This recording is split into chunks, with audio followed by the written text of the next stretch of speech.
Hello, all you positive heads out there. It's so good to be back with all you beautiful reflections of the one source consciousness that creates and animates all things. If you're new to this podcast, of course, we're super happy to have you here. And if you've been listening and enjoying for a while, I would be super grateful if you would please take a moment to give us a review on Apple Podcasts. It's one of the best and simplest ways to pay it forward and help others find the show so that they too can tap into the powerful perspectives and positive vibrations we are collectively emanating.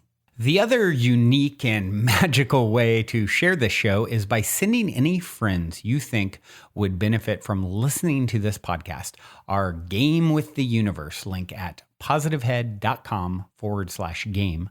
Also listed in the show notes, which will serve them up a quote unquote random episode when they click it. Just instruct them before clicking the link to close their eyes for a moment and sincerely ask the universe to cue up the episode that contains the insight and perspectives that they most need to hear at this point in their life journey, and then click to listen to whatever episode is synchronistically served up to them. I have heard time and time again from people about the incredible results they received playing the game. So just tell your friends magical results are guaranteed or their karma back.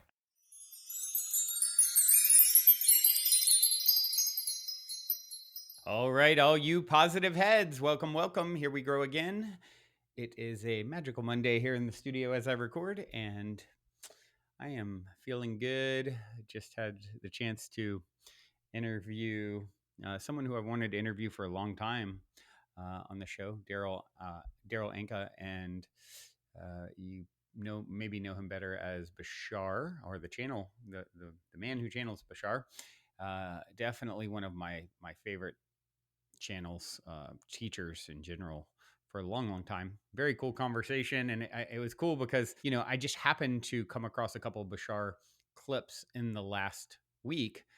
Friday, I shared one, and I didn't recall that because I don't handle my own scheduling, that I had, Daryl on today. So Friday, I shared a clip, and then today I had another clip from Bashar that I thought I would share. So yeah, that's how energy works. I lined up to talk to him, and of course, now the 2 days of recording around that, I have clips, from Bashar to share. So I'll do that here in a bit. In that clip is really, it's something that he referenced in his in the conversation with him today, and it's acting on your highest passion and how important it is to find what it is that lights you up, because that is an indicator that is telling you the direction to go. And we've heard it, follow your passion, and you do something you love and you'll never work a day in your life, that kind of thing. And it almost sounds cliche at this point, but it is so true. Your passion, your emotions, they're indicators, they're pointers. And if you're lit up and excited about something, I think of my nephew, he's lit up about crystals and stones and his whole life. And he just went to the Gemological Institute of America, and is now cutting stones and making opals and all this cool stuff. And it's like, that's his highest passion. And I'm really happy for him that he has pursued that. And for some people like him, it's really, really clear. And, that's great. And for others, it's a little more nuanced. And, myself, I have lots of passions at different times, and it's like learning how to prioritize and which one, I want to do everything. There's so many things that excite me.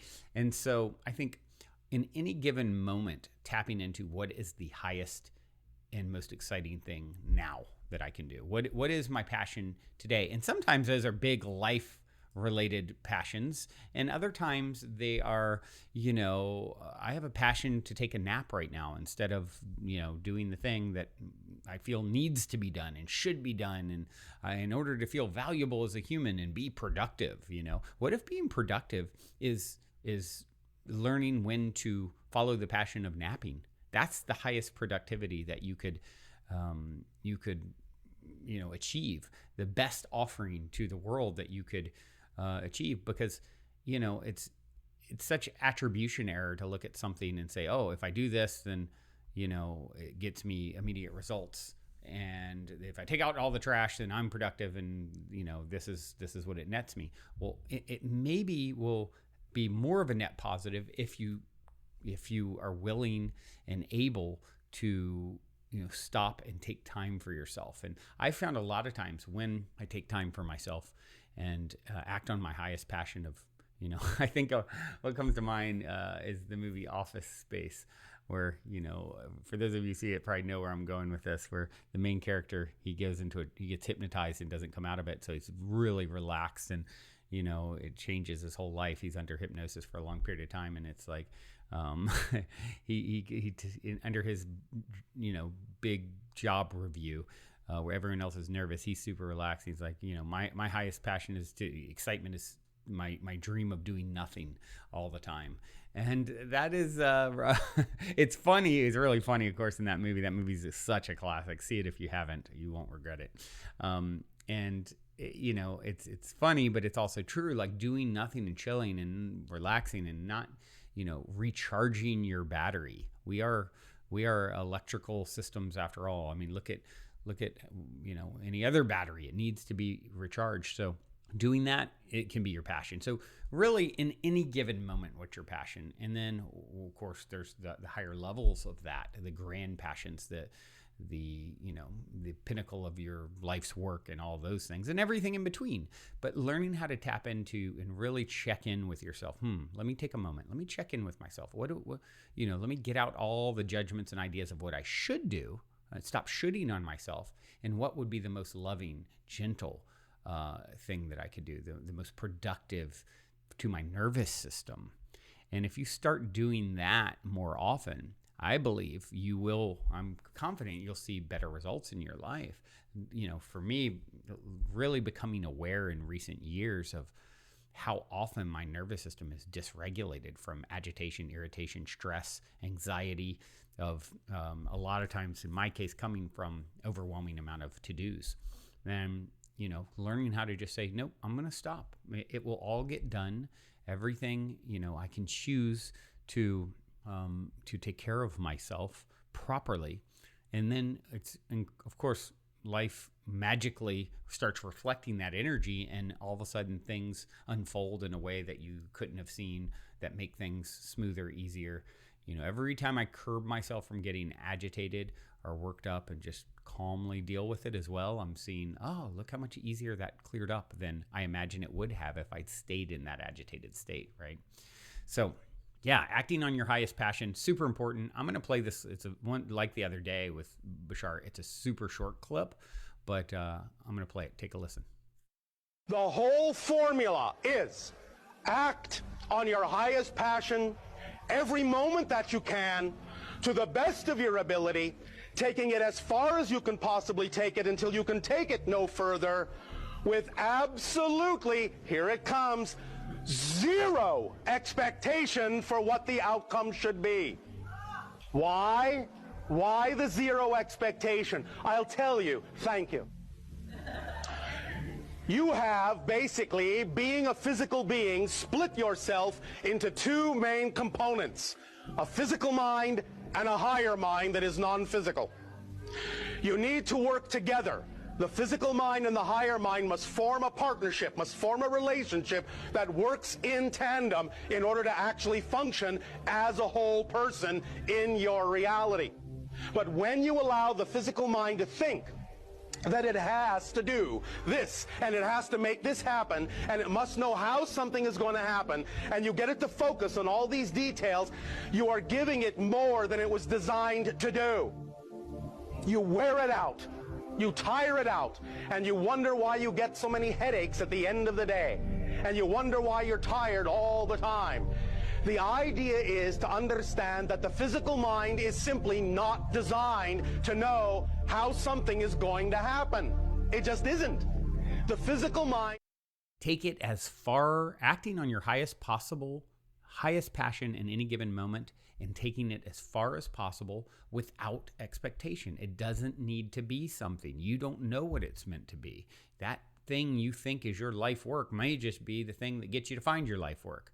And I love how he explains here that you are your physical and your higher mind. You're both. You're a composite being. And I often say, our aim is to learn how to dance with our higher self, to really have a symbiotic, synergistic relationship. Not my higher self was wanting to go this direction, my physical mind is going this direction, and they're at odds with each other. If you want to be your greatest and greatest self, if you want to function as a whole person, as he puts it, you must learn to work together and align. How would my higher mind view this? And asking that question and being open to that expanded view, the long view. I mean, think of your higher mind in eternity, floating in the timeless infinity. You think it's stressed about time pressures? I don't think so. So, the other thing is trying to process too many details with your physical mind. You don't need to know all the if, ands, buts, whys, how all the I's are dotted and T's crossed. Just what is the next step? What is the next passionate, exciting move feel like? What's, and learning how to flow from that state. That's something that I've really had to work on, trying to figure out all the hows, whens, wheres, and whys, and just relinquish some of that, surrender that desire to, it's almost like neurotic, energy that your physical self can get tapped into, your physical mind can get tapped into, and instead learning to trust and flow and allow it to be revealed exactly, knowing that what you need will be revealed exactly when it should be, always in divine timing. It's yeah, as he put it, it's not designed to know all the hows, whys, wheres of something happening. That's sort of contrary to what society and culture has taught us a lot of times, right? A lot of us weren't taught to surrender and to trust synchronicity and divine timing, and our higher self will reveal things is if we're in the right vibrational state to allow for it, by working with it synergistically, making the agreement with our higher self.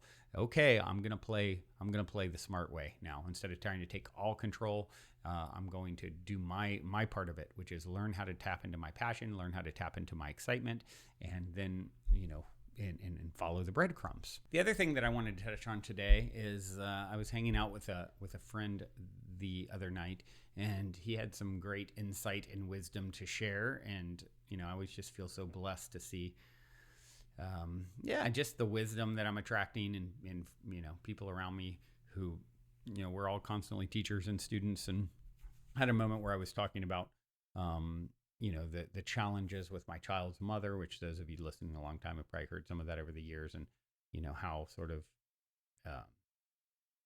just challenging. She's in a very serious mental health issues and detached from reality, if you will, and a lot of like sort of dark energy, and how every now and then she'll reach out and send really weird messages and things, and how I've blocked her a lot over the years, and kind of out of necessity, like, okay, this person's harassing and it's not pleasant what is being sent. And, just in conversation with him about it, him being objective, he was like, have you ever really analyzed why and how she got to that state? Started talking a little bit about, like, maybe the shame and the guilt that she has, and how she's using that approach to actually have some control in her life, and we just, I won't go deep into everything that was being said, but it really, the thing that I want to share that was brought up was like, wow, when someone is being really nasty and ugly with you, have you stopped? And he said something that was really powerful. He said, curiosity is love. Have you ever curiously asked her about, the things she's saying and her state, and offered, offered forgiveness in a sense, like, just giving her some relief. And I think he's probably definitely onto something. There's a lot of shame and guilt around not losing all of her children who are with her mother, my son's grandmother, and she's has 4 children, doesn't see any of them, and is in a state of mental despair, and no one knows where she is, et cetera, et cetera.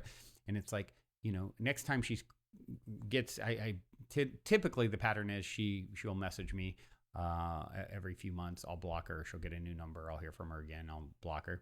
But he kind of inspired me to really approach it from that way of curious about hearing, even though I'm not agreeing with some of the things that are really outlandish that are being said, but then offering her some sanctuary and relief, even though this person is like, attacking. It's such an attacking energy with her state of psychosis, but seeing through all that and saying, you've done your best, and you have nothing to be ashamed of, and just offering her some relief. And I thought of it, and the reason I'm sharing it is because, how many people in your life do you know that maybe have a pattern of really ugly behavior to you that you reject? And in my case, I block her all the time, right?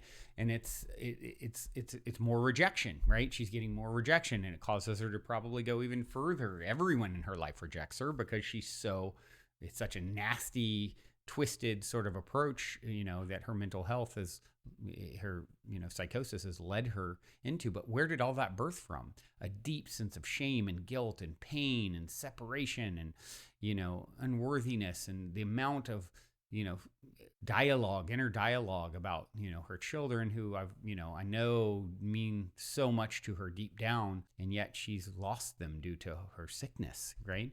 And just offering her some reprieve, and offering the people in your life. This doesn't mean boundaries are important, right? It doesn't mean subjecting yourself to abuse, putting yourself in harm's way if there's someone in your life like that. But if you have the opportunity to give them some relief and approach anyone who's really off basis, who would normally trigger you with curiosity.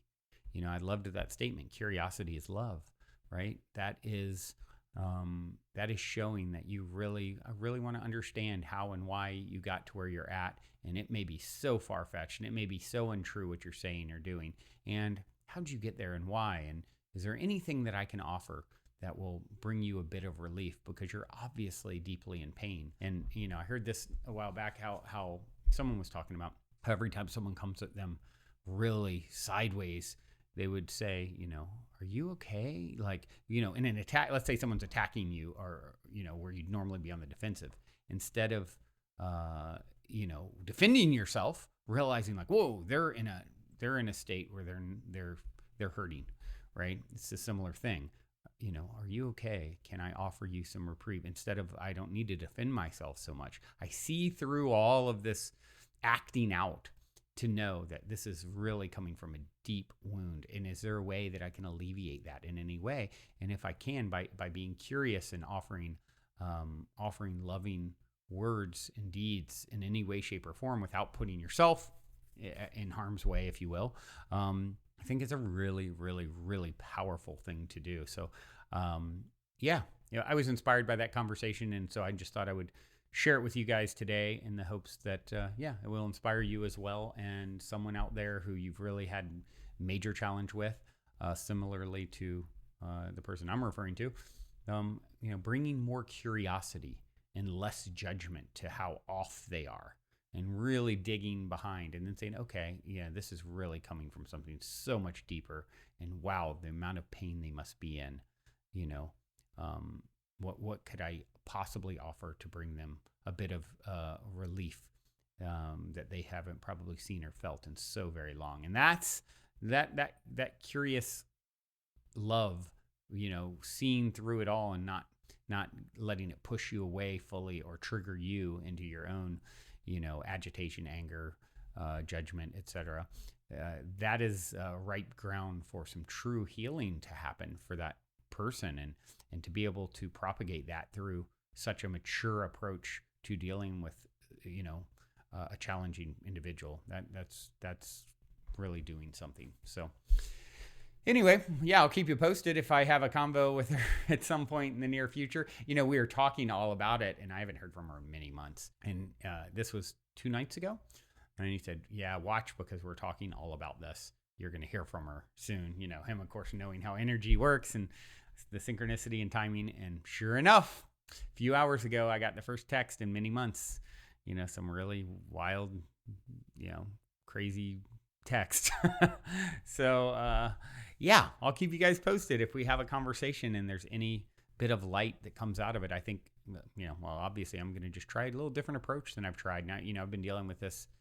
It's been over 10 years, 12 years, maybe even longer, 13 years ago, where she really slipped into very dark psychosis. And so, yeah, try again. More love, more curiosity. See where that gets us. With that being said, I do have, that's my show for today. I do have a song to leave you guys with. This is a song I just heard the other night as well. And my friend Ronit stopped by, who's been on the show years ago. Dear friend, incredible singer, songwriter, vocalist. My partner Karen always says her voice is anointed. Such a beautiful voice. This is her on a track guest appearance with Amanati, featuring Ronit, and the song is called I Choose Me. Hope you enjoy. Till next time, journey well.